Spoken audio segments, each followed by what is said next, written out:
नमस्कार दोस्तों, welcome to my YouTube channel. आज है 24 सितंबर 2022 और 24 सितंबर 2022 के करंट अफेयर्स के जितने भी इम्पोर्टेंट क्वेश्चन होंगे वो सारे के सारे हम इस वीडियो में डिस्कस करेंगे। दोस्तों, आप किसी भी परीक्षा के लिए तैयारी कर रहे हो, करंट अफेयर का कोई भी क्वेश्चन आपका इस वीडियो से मिस नहीं होगा। जिन लोगों ने अभी तक मेरे चैनल को सब्सक्राइब नहीं किया वो सबसे पहले जाके मेरे चैनल को सब्सक्राइब करें। तो हमारा पहला क्वेश्चन है, हाल ही में अंतर्राष्ट्रीय सांकेतिक भाषा दिवस कब मनाया गया? तो ये 23 सितंबर को मनाया गया है अंतर्राष्ट्रीय सांकेतिक भाषा दिवस। यह साइन लैंग्वेज को मजबूत बनाने तथा जागरूकता को बढ़ाने के लिए मनाया जाता है।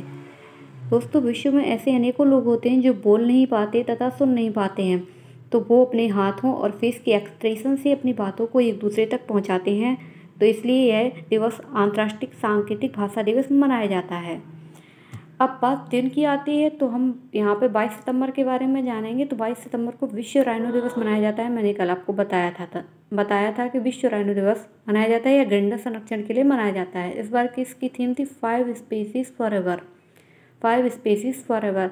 हमारे पूरे विश्व में 5 प्रकार के गैंडा पाए जाते हैं।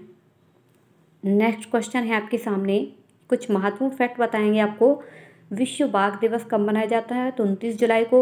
हाल ही में किस देश से 8 चीते भारत में लाए गए? तो दोस्तों, नामीबिया से लाए गए हैं। एक सींग वाला गैंडा कौन से राज्य में पाया जाता है? तो यह असम में पाया जाता है, असम की काजीरंगा में। काजीरंगा के बारे में बात करेंगे तो काजीरंगा मात्र एक ऐसा राष्ट्रीय उद्यान है जो पूर्णतः सैटेलाइट से कनेक्ट हो चुका है। अंतर्राष्ट्रीय हाथी दिवस कब मनाया जाता है? तो 12 अगस्त को अंतर्राष्ट्रीय हाथी दिवस मनाया जाता है। हमारे भारत में टाइगर प्रोजेक्ट आया था, तो ये आया था 1973 में।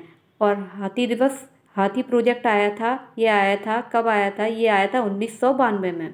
1992 में आया था एलिफेंट प्रोजेक्ट। नेक्स्ट पॉइंट है आपके सामने। नेक्स्ट पॉइंट है राष्ट्रीय डॉल्फिन दिवस। तो इस बार 5 अक्टूबर को राष्ट्रीय डॉल्फिन दिवस मनाया जाएगा। यह डॉल्फिन के संरक्षण के लिए मनाया जाएगा। डॉल्फिन संरक्षण केंद्र पटना में है। डॉल्फिन संरक्षण केंद्र पटना में है। और खाद्य संग्रहालय तंजावुर तमिलनाडु में है। तमिलनाडु की बात आएगी तो मछली उत्पादन में भारत में शीर्ष पर है तमिलनाडु। ये मैंने आपको पॉइंट कल बताया था, डुगोंग। ये कल पॉइंट बताया था, डुगोंग संरक्षण रिजर्व ये तमिलनाडु में है। और यह जो समुद्री गाय जो लुप्त प्रजाति के लिए मनाया जाता है। नेक्स्ट है, हाल ही में केंद्र सरकार ने ब्रू समझौते के क्रियान्वयन की समीक्षा की है। ब्रू जनजाति भारत के किन राज्यों में पाई जाती है? तो यह त्रिपुरा, मिजोरम तथा असम में पाई जाती है। त्रिपुरा, मिजोरम तथा असम। अन्य जनजातियाँ कुछ जैसे चकम, ये भी असम में पाई जाती है। लुशाई, ये मिजोरम में पाई जाती है। नेक्स्ट पॉइंट है आपके सामने, 2 अक्टूबर सन 2022 से 25 जनवरी 2023 तक किस राज्य में खेल का महाकुंभ आयोजन किया जाएगा? तो ये उत्तराखंड में किया जाएगा। यह उत्तराखंड के देहरादून में इसकी शुरुआत होगी। 2 अक्टूबर 2022 से 25 जनवरी सन 2023। नेक्स्ट क्वेश्चन है आपके सामने, 23 सितंबर 2022 को कौन हॉकी इंडिया के अध्यक्ष चुने गए? तो दोस्तों, पिक में देख सकते हैं, तस्वीर में है दिलीप टर्की। यह निर्विरोध हॉकी टीम इंडिया के अध्यक्ष बने हैं। तो दोस्तों, हॉकी टीम इंडिया की स्थापना कब हुई थी? सन 2002 में हॉकी टीम इंडिया की स्थापना हुई थी। ये निर्विरोध हॉकी टीम के अध्यक्ष बनाए गए हैं। ये इंपॉर्टेंट फैक्ट है। नेक्स्ट है आपके सामने इम्पोर्टेंट फैक्ट है कुछ। अखिल भारतीय फुटबॉल महासंघ के अध्यक्ष हैं, ये हैं कल्याण चौबे। FIDE की उपाध्यक्ष तो ये है विश्वनाथ आनंद। नेक्स्ट पॉइंट है आपके सामने। नेक्स्ट क्वेश्चन है, 21 सितंबर सन 2022 को किसे Asia palm oil alliance APOA का पहला अध्यक्ष चुना गया? तो दोस्तों, अतुल चतुर्वेदी को चुना गया। APOA, Asia palm oil alliance. 21 सितंबर सन 2022 में इसकी स्थापना हुई। इसके अंतर्गत इंडिया, पाकिस्तान, बांग्लादेश, श्रीलंका, नेपाल आते हैं। कुछ इंपॉर्टेंट फैक्ट हम जानेंगे। Federation of international cricket association की पहली महिला अध्यक्ष नियुक्त किसे किया गया? तो लिसा स्तालेकर को नियुक्त किया गया है। भारतीय उद्योग परिसंघ के नए अध्यक्ष किसे नियुक्त किए गए हैं? तो ये हैं R दिनेश। कृषि लागत और मूल्य आयोग के नए अध्यक्ष कौन है? तो ये विनय पॉल। और इंटरनेशनल एल्यूमिनियम इंस्टीट्यूट के नए अध्यक्ष किसे नियुक्त किया गया है? तो दोस्तों, ये हैं सतीश पाई। नेक्स्ट है आपके सामने क्वेश्चन, हाल ही में किस राज्य के मुख्यमंत्री ने राज्य के नए सचिवालय का नाम भीमराव अम्बेडकर के नाम पर रखा है? तो दोस्तों तस्वीर में आप देख सकते हैं, ये है तेलंगाना के मुख्यमंत्री चंद्रशेखर राव। इन्होंने इस नए सचिवालय का नाम डॉक्टर भीमराव अम्बेडकर के नाम पर रखने की घोषणा की है। नेक्स्ट क्वेश्चन है आपके सामने, 21 सितंबर सन 2022 को किसने ई लर्निंग प्लेटफॉर्म भारत विद्या का शुभारंभ किया? तो दोस्तों तस्वीर में देख सकते हैं, ये है निर्मला सीतारमण ने, ये भारत की वित्त मंत्री हैं। इन्होंने ई लर्निंग प्लेटफॉर्म भारत विद्या का शुभारंभ किया है। नेक्स्ट है आपके सामने, हाल ही में कौन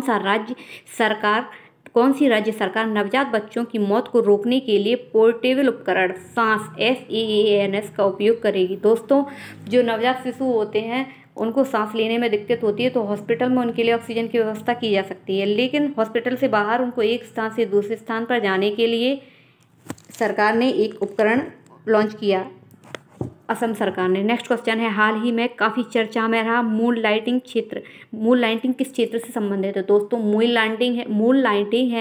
लाइटिंग है रोजगार से। ये विप्रो में 300 कर्मचारियों को बाहर निकाल दिया है। विप्रो ने 300 कर्मचारियों को कंपनी से बाहर निकाल दिया। क्यों निकाल दिया? क्योंकि ये कर्मचारी विप्रो के साथ साथ अन्य कॉम्पिटिटिव कंपनी में भी काम करते थे, इसलिए विप्रो ने इनको बाहर निकाल दिया। नेक्स्ट है आपके सामने क्वेश्चन, हाल ही में मैक्स लाइफ इंश्योरेंस कंपनी ने अपना ब्रांड एम्बेसडर किसे चुना? तो दोस्तों रोहित शर्मा तथा उनकी पत्नी रितिका शर्मा, तस्वीर में देख सकते हैं, को मैक्सो लाइफ इंश्योरेंस कंपनी ने अपना ब्रांड एम्बेसडर नियुक्त किया। तो यहाँ ब्रांड एम्बेसडर की बात होती है तो हम जान लेंगे गरुड़ एयरोस्पेस के ब्रांड एम्बेसडर को MS धोनी, गरुड़ एयरोस्पेस के ब्रांड एम्बेसडर MS धोनी, और टाइटन रागा की ब्रांड एम्बेसडर बनी है वो आलिया भट्ट तथा आयुर्वेदिक पर्सनालिटी। नेक्स्ट क्वेश्चन है, हाल ही में किस राज्य सरकार ने मवेशी नियंत्रण विधेयक को वापस लेने का निर्णय लिया है? तो दोस्तों गुजरात ने मवेशी नियंत्रण विधेयक को वापस लेने का निर्णय लिया। नेक्स्ट है आपके सामने, हाल ही में भारतीय युवाओं को प्रशिक्षित करने के लिए स्किल इंडिया ने किसके साथ समझौता किया है, किसके साथ साझेदारी की है? तो सैमसंग के साथ साझेदारी की है। सैमसंग की स्थापना 1938 में हुई थी। नेक्स्ट है आपके सामने, हाल ही में सुप्रीम कोर्ट ने इंडियन ओलंपिक एसोसिएशन के संविधान संशोधन के लिए किसे नियुक्त किया? तो दोस्तों जस्टिस एल नागेश्वर को नियुक्त किया है, और इंडियन ओलंपिक एसोसिएशन की स्थापना 1927 में दिल्ली में हुई थी। इसका मुख्यालय दिल्ली में है। नेक्स्ट क्वेश्चन है आपके सामने,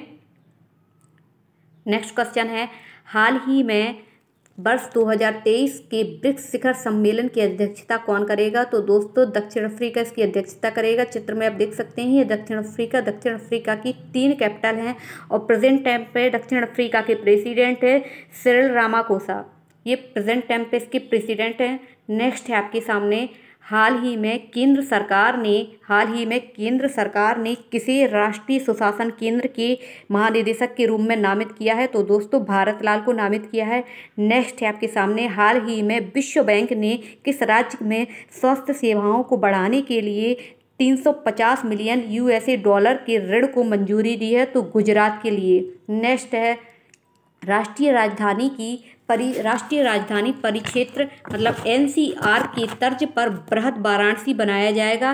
तो इसमें उत्तर प्रदेश के कुल कितने जिले सम्मिलित होंगे? तो इसमें उत्तर प्रदेश के 12 जिले सम्मिलित होंगे। तो 12 जिले कौन कौन से हैं? भदोई,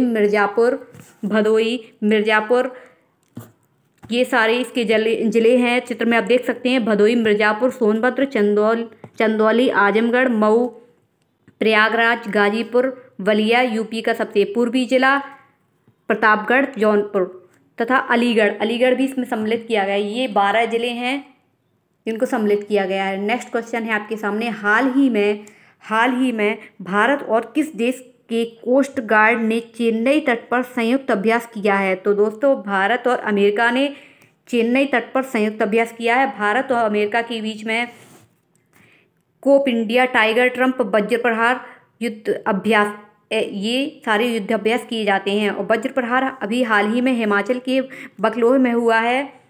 इंडिया तथा अमेरिका के बीच ये सारे युद्धाभ्यास किए जाते हैं। नेक्स्ट है आपके सामने क्वेश्चन है, PM केयर फंड ने नए ट्रस्टी के रूप में किसे चुना?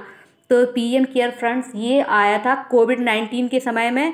इसकी स्थापना 28 मार्च सन 2000 में हुई थी। 28 मार्च सन 2020 में।